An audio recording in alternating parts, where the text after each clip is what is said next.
한반도가 분단된 지 76년, 또 6.25 전쟁이 발발한 지 74년이 이제 지나고 있습니다. 전쟁 후 남북의 격차는 정치, 경제, 또 국제 정세 면에 있어서 계속해서 벌어지는 것이 드러나고 있습니다. 작년 통계청이 발표한 2023 북한의 주요 통계 지표에 의하면 1인당 국민 총소득은 북한이 143만 원, 남한이 4,249만 원으로 거의 30배의 격차를 보이고 있습니다. 달러당 환율로 따지면 남북 화폐 교환 비율이 남한 1에 북한 4.7 정도의 실제적인 어떤 환율의 지수가 나타나고 있지만, 물가나 소득 수준, 그 외 여러 가지 사항을 더하면 한 200배까지 보는 이러한 어떤 삶의 지표를 격차를 말하고 있습니다.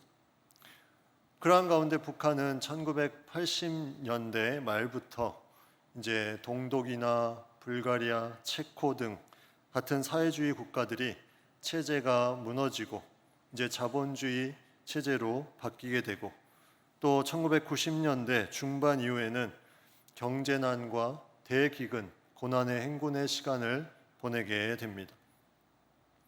그런데 이 기간에 핵과 미사일 개발에도 힘쓰면서 2006년부터 2017년까지 6차례의 핵실험을 감행하게 됩니다. 이것이 국제사회에 문제가 되면서 이후 북한의 핵 폐기와 내부의 인권 문제가 계속해서 대두되면서 지금까지 세계의 주목을 받고 있습니다.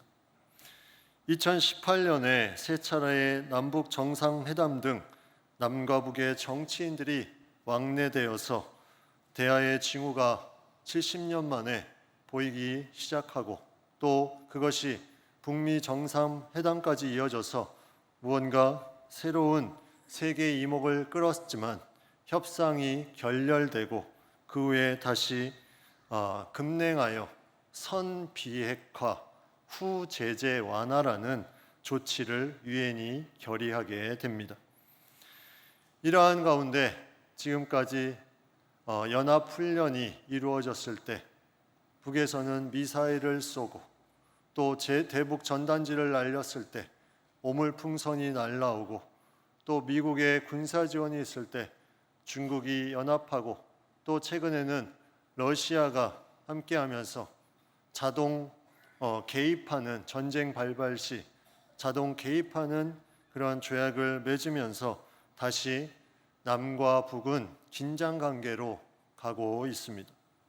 이러한 많은 역사의 변화 가운데 한 가지 놓지 않은 것이 있으니 그것이 바로 한국교회의 북한을 향한 선교의 발걸음입니다. 많은 다양한 모습들로 이 선교의 모습들은 나타났습니다. 처음에 어느 정도 방문이 가능할 때는 그 땅에 교회를 재건축하는 것을 돕고, 병원을 세우는 것을 돕고, 학교를 세워주고, 또 많은 먹을거리를 만들 수 있는 공장을 세워주고, 이런 부분들을 감당하고, 또 그 후에는 선교단체를 중심으로 제3국을 통해서 복음을 전하고, 또 MP3 같은 복음이 담긴 기기들을 몰래 들여보내고, 다양한 방법으로 이러한 북한 선교에 대한 부분들을 계속해서 임하며 나아갔습니다. 북한 선교는 크게 세 가지로 나눌 수 있는데, 첫 번째는 북한의 조선 그리스도교 연맹, 이 공식적인 그 연맹과의 접촉을 통해서 이루어진 선교, 이게 공식 선교라면, 두 번째는 비공식적인 비밀리에 이루어진 제3국에 있는 북한 사람들을 훈련시키는 그런 부분이나, 그 훈련된 사람들이 또 그곳에 들어가서 더 복음을 가지고 살아갈 수 있도록 돕는 그런 비밀 선교, 그리고 세 번째는 NGO 단체 등과 같은 인도주의적 차원에서 도움의 손길을 내미는 단체와 연합해서 그 땅에 자원적인 도움을 주는 선교, 이렇게 크게 세 가지 선교로 진행되고 지금도 진행되고 있습니다. 처음에 한국교회는 1950년 6.25 전쟁 이후에 이 북한과 많은 대치 가운데 있었습니다. 그 가운데 1960년대 이 전쟁 이후에도 서해 어민 납북 사건, 해군 당포함 격침 사건, 무장간첩 청와대 습격 사건, 울진 삼척 무장공비 침투 사건, 1960년대에 일어난 이러한 사건들을 통해서 계속해서 공격, 기습, 테러 등이 일어나면서 군사적 긴장 상태가 고조되고 또 공산주의에 대한 적대감과 반감의식이 더욱더 강화되어서 당시 정권은 북진 통일론을 외칠 정도로 그렇게 나아갔고 한국교회도 여기에 지지하게 되는 상황에 처합니다. 이러한 멸공통일, 북한이 멸망하여 통일을 이룬다는 사상이 1960년대까지 지속되다가 1970년대 이후 이산가족 찾기 운동과 또 1972년 7.4 공동성명을 계기로 북한에 대한 새로운 시각을 갖게 되죠. 그래서 무언가 새로운 북한 선교의 국면이 또 일어나게 됩니다. 그러한 가운데 1974년 세계 로잔 대회가 스위스에서 첫 번째로 열리게 됩니다. 올해 우리나라에서 네 번째로 9월에 열리는 이 로잔 대회, 1974년에 그 로잔 대회에서 하나님 나라에 대한 그런 확장과 거기에 대한 통일의 어떤 마음을 가진 많은 사람들이 이 북한 선교에 대한 통일 준비의 필요성을 인식하면서 그 선교단체를 만들고 나아가는데 그 첫 번째 그런 구체적인 기원이라 할 수 있는 기독교 복음 선교회가 실향민 목회자와 장로들을 중심으로 인해서 결성이 됩니다.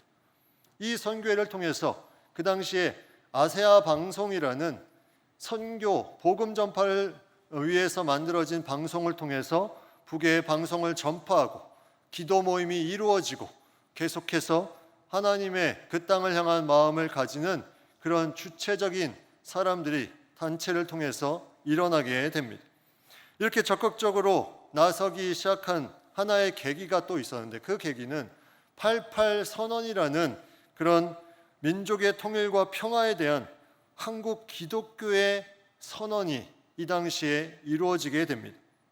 이거는 민간 통일에 대한 첫 선언문의 어떤 성격으로 이 통일 선언문은 그 당시 정부에도 영향을 주게 됩니다. 그래서 그 당시 정부의 남북 간의 관계 개선을 위한 77 선언에 영향을 미치고 그리고 1991년 남북 기본 합의서에 이 채택되는 그런 이 남북 기본 합의서를 채택하는 그 바탕을 이루게 됩니다. 여기에 1989년에 결성된 한국 기독교 총연합회가 여기에 대해서 이제 더욱더 열심을 내서 1993년에 남북 나눔 운동을 진행하게 됩니다. 한국교회 50개 교단들 모여서 남북을 함께 나누며 북한의 어떤 부분을 더 도움을 줄 수 있을까? 북한 주민을 더 도울 수 있을까? 북한의 교회를 제대로 세울 수 있을까? 여기에 대한 부분을 이제 함께 모여서 힘쓰기 시작합니다. 그러는 가운데 중국과의 수교가 이루어지면서 1992년에 중국에 왕래할 수 있는 길이 열리면서 이제는 이러한 간접적인 선교가 아닌 직접적으로 복음을 전하는 선교를 중국 땅을 통해서 할 수 있는 그 많은 여건들이 그 가운데 일어납니다.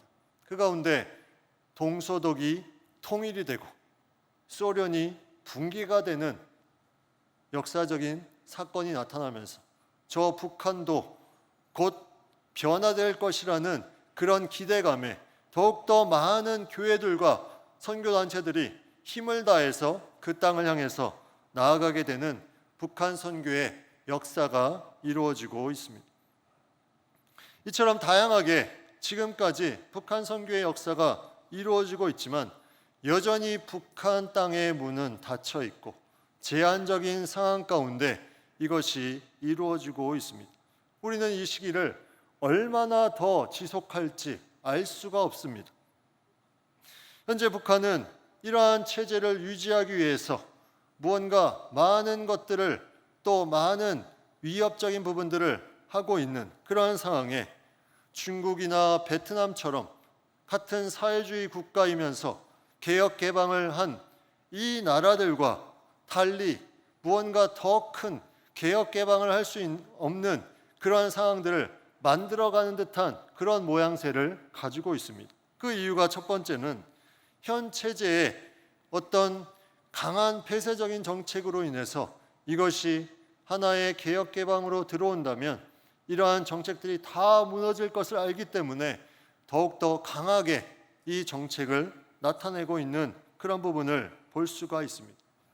곧 개혁 개방은 지금까지 이루어간 수령 체제가 무너진다는 생각하에 주변의 같은 사회주의 국가의 그런 부분을 보면서도 쉽게 문을 열지 못하는 그런 상황 가운데 있습니다. 또 하나는 중국과 베트남은 이러한 개혁 개방에 통해서 무언가 그 중간에 정권의 교체라는 그런 부분을 통해서 자연스럽게 이루어져 갔지만 북한은 지금까지 유례가 없는 3대 세습이라는 그 체제를 통해서 이것조차도 어려운 그런 상황 가운데 있는 그런 상황입니다. 그리고 지금은 이제 냉전 시기가 지나고 중국의 팽창과 함께 신냉전 시기를 보내는 것, 그 너머에 이제는 사회주의 국가인 러시아가 전쟁을 일으키면서 이제는 신신냉전 시대, 다시 말하면 냉전 시대로 다시 회귀하는 듯한, 복구하는 듯한 그런 느낌을 주는 것이 지금 세계 정세의 그러한 부분입니다. 이러한 폐쇄 정책 가운데 북한이 그러한 부분에 계속 살고 있지만 여기에 하나씩 금이 가는 그런 변화를 일으키는 사건들은 계속 있었습니다. 첫 번째는 중국의 개혁 개방 모델을 따라해 보려는 시도가 북한 땅에도 있었습니다. 1984년에 이러한 부분에 하병법을 만들어서 외국 기업의 투자 유치를 받으려고 했지만 열악한 조건과 그리고 제약으로 인해서 그것은 실행되지 못하게 됩니다. 그리고 구소련과 동구권에 보냈던 많은 유학생들이 다시 본국으로 돌아오면서 그 땅의 변화된 모습이 북한 땅에도 전해지기 시작합니다. 그리고 한국 땅에 많은 변화가 올림픽 이후로 1988년 이후로 많은 세계에 전파되면서 이것을 간접적으로 이 북한의 주민들도 그것을 듣고 무언가 새로운 기조가 나타나기 시작합니다. 1990년대 대홍수를 통해서 또 북한 사람들이 많이 탈북하게 되고 어려움을 처하게 되는 가운데 외국의 상황들을 알게 되면서 이 부분도 하나의 개혁 개방의 어떤 물꼬가 되는 한 부분이 됩니다. 결국 이러한 부분들이 계속해서 이루어지면서 나아가지만 아직까지는 큰 미동이 없으며 그 가운데 계속해서 경제적인 어려움을 당하는 가운데 북한 땅은 계속 진행되고 있습니다. 그래서 결국 대외 무역 의존도가 한두 나라에 집착하는 중국 땅의 80% 이상, 많게는 90%까지 그 무역의 의존도가 나타날 정도로 그렇게 치우친 정치, 경제적 관계를 유지하고 있는 것이 이 북한 땅의 모습입니다. 그럼에도 불구하고 이제는 우리가 그냥 이러한 모습이 지금까지 북한 선교의 역사 가운데 무언가 계속 펼쳐 나아가고 있는 그 역사가 지금도 동일하게 나타나며 이후에도 계속해서 이루어질 것이라는 그 소망은 바로 한국 땅에, 이 한반도 땅에 하나님의 놀라운 구원의 역사가 이루어질 것을 우리에게 말씀해 주는 듯합니다. 이것이 끊이지 않았다는 거죠. 세계 정세는 계속 바뀌고 그 가운데 어려움이 있었을지라도 그 가운데 계속 복음을 들고 나아가는 발걸음은 끊이지 않았다는 것, 이것이 중요하게 우리에게 다가오고 있습니다. 이러한 상황 가운데 북한 땅의 많은 변화에 대한 부분들을 기대하고 또 그것을 위해서 기도하는 많은 사람들이 일어나고 있습니다. 실제로 이제는 그 강한 체제 안에서 위에서부터 내려오는 그런 변화가 아닌 밑에서부터 일어나는 변화가 조금씩 생겨나고 있는데, 그게 바로 2002년부터 시작된 장마당이라는 체제를 통해서 이제는 나라가 어떻게 도움을 줄 수 없기 때문에 이제 그 북한의 주민들이 알아서 시장 경제를 이루어가는, 시장 사회주의를 그 땅 가운데 이루어가는 그런 모습들을 보게 됩니다. 그것을 통해서 많은 이제 경제적인 부분은 이제 위에서부터 무엇을 나누어주고 독점하는 부분이 아니라 그들 스스로 무언가를 할 수 있는 그런 체제가 이루어지고 있다는 것은 이제 서서히 조금씩 변화의 조짐이 있다는 것을 생각해 보게 됩니다. 아울러 또 그때부터 우리가 가지고 있는 이 스마트폰, 이 부분도 북한 땅에 계속해서 퍼져나가고 있습니다. 물론 제한된 그런 환경 속에서 쓰고 있지만 2,500만 명에 달하는 북한 주민의 20%인 500만 명 정도가 스마트폰을 소유하고 있다는 그런 보고를 통해서 뭔가 계속 서로 의견을 소통하고 나눌 수 있는 공간이 열려 있다는 것은 또 하나의 변화의 조짐으로 우리가 생각해 볼 수가 있습니다. 실제로 탈북민들을 대상으로 조사를 해보면 그 탈북민 중 70% 가까이 북한에 거주할 당시에 그 사회주의의 어떤 경제 체제보다 자본주의를 더 원했으며, 그리고 장사, 기업 설립, 고용의 자유가 필요하다고 생각하는 사람들이 90% 정도에 이르렀다고, 그 내부적으로는 그렇게 이루어지고 있음을 그들이 말하고 있습니다. 그리고 개혁 개방을 하지 않고 군사비를 과다하게 지출하는 것에 그런 어려움을 얘기하는 사람들이 80% 가까이 되는 그런 통계가 이 탈북한 사람들을 통해서 나와 있는 것을 보면, 그들이 넘어왔기 때문에 그들이 과하게 얘기할 수는 있을지라도 그 수치가 엄청나게 높은 것을 보면 여기에 대해서 무언가 변화가 일어나고 있음을 우리는 생각해 볼 수가 있습니다. 그렇다면 우리는 이러한 상황 가운데 무엇을 할 수 있는가? 국제 정세가 변화되기를, 개혁 개방이 이루어지기를 그냥 단순히 기다리고 있어야 되는 것인가?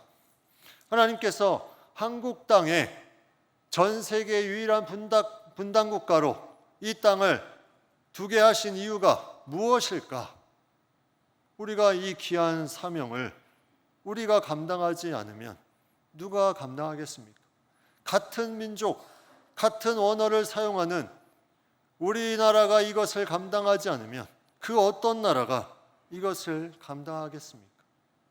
많은 변화와 격차, 세계 정세에 그러한 부분들이 있을지라도 하나님의 구원의 역사는 그 나눠지는 그 시기부터 계속해서 어떤 모양으로든 그 땅 가운데 이루어졌으며 지금도 이것을 위해서 준비하고 있고 계속 전략적으로 기도하며 나아가는 많은 사람들을 세워가고 있음을 우리가 생각해 볼 때 우리는 하나님이 그 모든 것이 다 구원의 역사 가운데 아름답게 사용될 것을, 그것을 기대하며 나아가는 많은 백성들과 교회들을 세우고 있음을 우리가 생각해 볼 수 있습니다.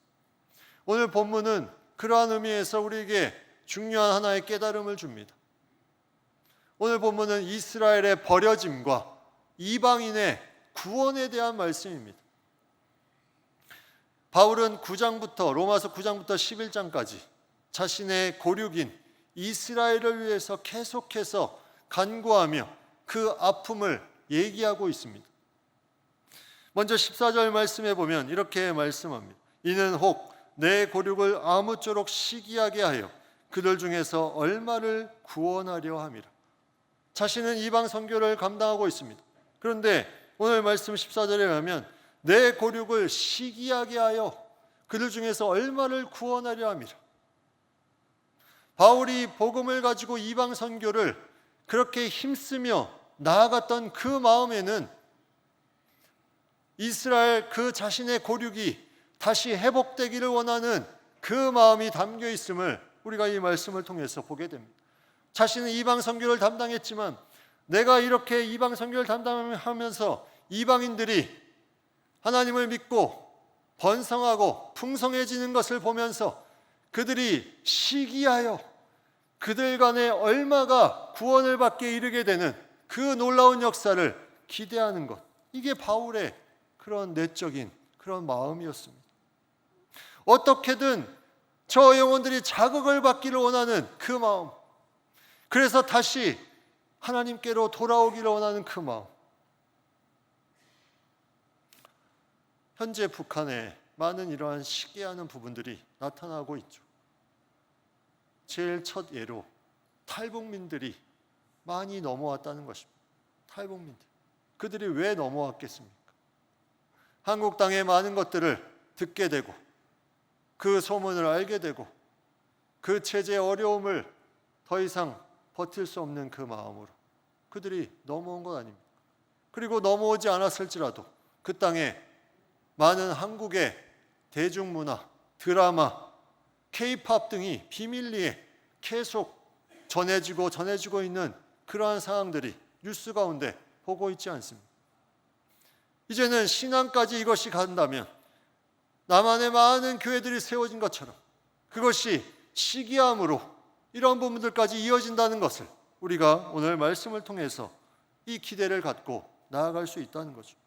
거기에 대해서 15절 말씀에 이렇게 말씀합니다. 그들을 버리는 것이, 이스라엘을 버리는 것이 세상의 화목이 되거든 그 받아들이는 것이 죽은 자 가운데서 살아나는 것이 아니면 무엇이리요? 이스라엘을 버렸습니다. 그 버린 것이 많은 이방의 화목으로 나타납니다. 그런데 그들이 다시 받아들이는 것은 죽은 자 가운데 살아나는 것과 같다는 것이죠. 이걸 세번역 성경으로 정확하게 이렇게 표현하고 있습니다. 하나님께서 그들을 버리심이 세상과의 화해를 이루는 것이라면 그들을 받아들이심은 죽은 사람들 가운데서 살아나는 삶을 주심이 아니고 무엇이겠습니까? 북한이 저렇게 어렵고 힘들고 폐쇄적인 부분에 있었을 때 많은 북한 땅을 가지고 기도하며 일어나는 많은 영혼들이 그 안에 하나님께 나아가며 또 그러한 상황 가운데 그 북한 땅이 다시 복음으로 받아들인다면 그것은 죽은 자가 살아나는 것과 같은 놀라운 구원의 역사, 그것이 이루어지는 것임을 오늘 말씀하고 있습니다. 실제로 우리는 이러한 부분을 가지고 있습니다. 오늘 본문에도 이 뿌리에 대해서 말하면서 이 원가지인 이스라엘과 그리고 접붙임바된 그런 이방의 가지들을 비유로 말씀하고 있습니다. 원래 그 뿌리는 이스라엘을 1차적으로 나타냅니다. 남한의 기독교의 뿌리는 남한에서 시작된 게 아니라 북한에서, 북쪽에서 시작됐습니다. 거기에서 대동강변에 토마스 선교사님의 그런 순교의 피로 교회가 세워집니다. 널다리골 교회, 최초의 교회가 그곳에 세워지고 최초의 신학교, 평양신학교가 그곳에 세워집니다. 그 평양신학교의 최초 7명의 졸업, 그 대한예수교 장로의 동로에 최초 목사 안수를 받은 7인 중 한 분이 저희 교회 3대 담임 목사였던 한석진 목사였다는 것. 그리고 1907년에 평양 대부운동이 일어나면서 그 땅에 놀라운 부흥이 남한이 아닌 북한 땅에 먼저 일어납니다.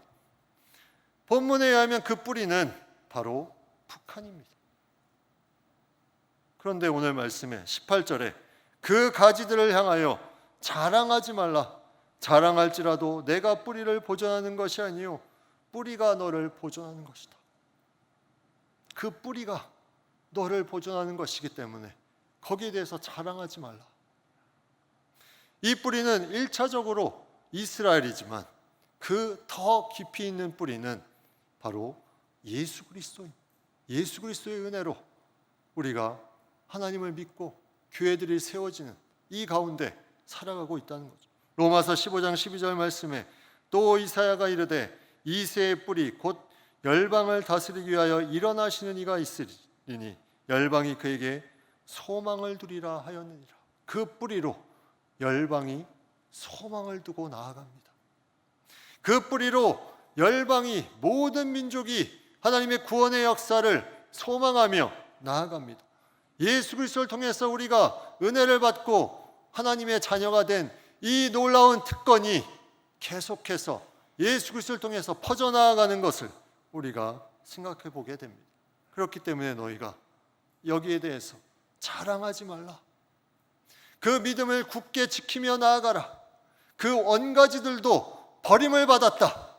너희는 접붙임받은 가지이기 때문에 너희가 거기에 대해서 믿음을 굳건하게 지키는 것, 그래서 그것을 통해서 그들이 시기 나게 해서 그들로 변화의 물꼬를 일으키는 것, 이것이 하나님의 놀라운 구원의 역사가 됨을 바울이 그것을 원하며 고백하고 있습니다.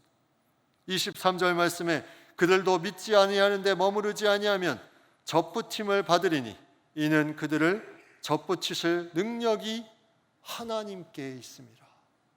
믿지 아니하는데 머무르지 아니하면, 다시 말하면 믿음으로 나아가면 다시 그들이 회복될 것이다.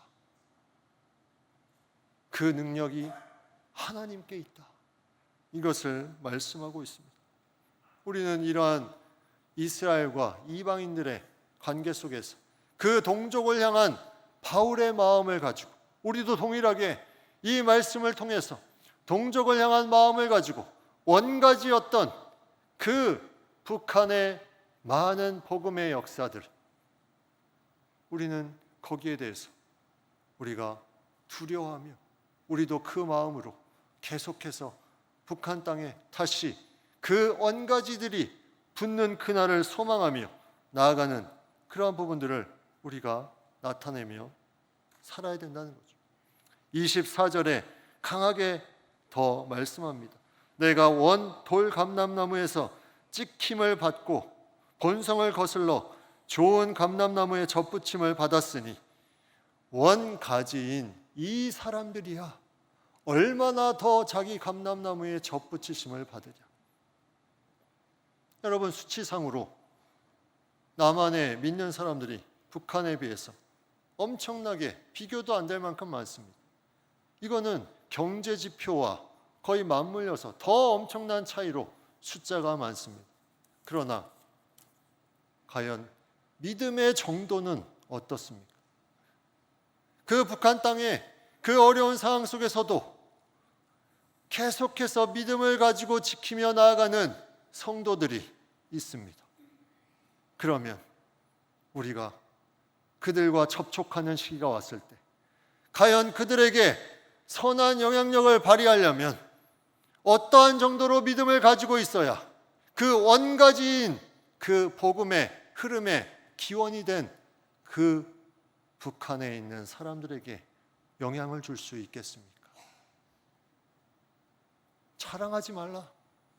자랑하지 말라. 두려워해라.